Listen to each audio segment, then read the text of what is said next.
Azam, Part 148. While commission was being pure parliamentary, that it severed the nature of the judicial inquest in which Indians were in the dock, that it was wounding to the national pride and halting to the national sentiment. He feared that the resentment that would be created by the parliamentary commission would be such to submerge the proposals about the select committee of the legislature going home, a proposal to which in itself he recognized to be of considerable constitutional value.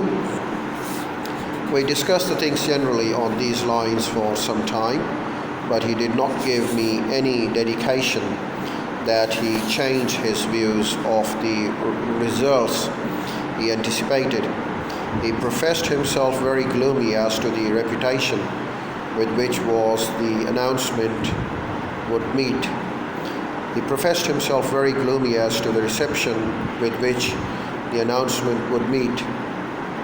Irwin had already done enough in India, especially through his appeals to the Indian leaders and his efforts at bringing about communal peace to earn Jinnah's sincere respect and affection. Therefore, despite the gloom that Irwin had detected in Jinnah at the interview, Jinnah acted with restraint during the week after the interview.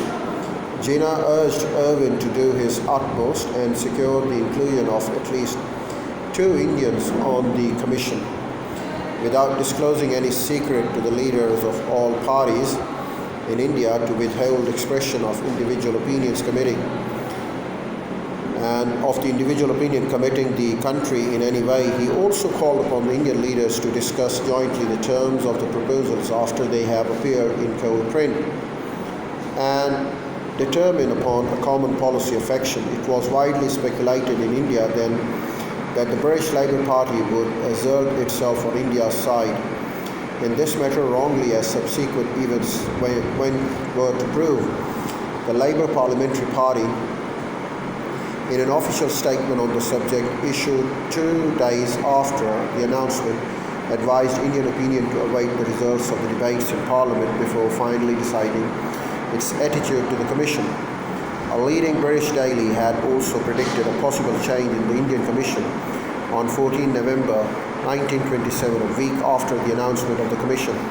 Jinnah sent following telegram to a Fenner Brockway of the Independent Labour Party in Britain.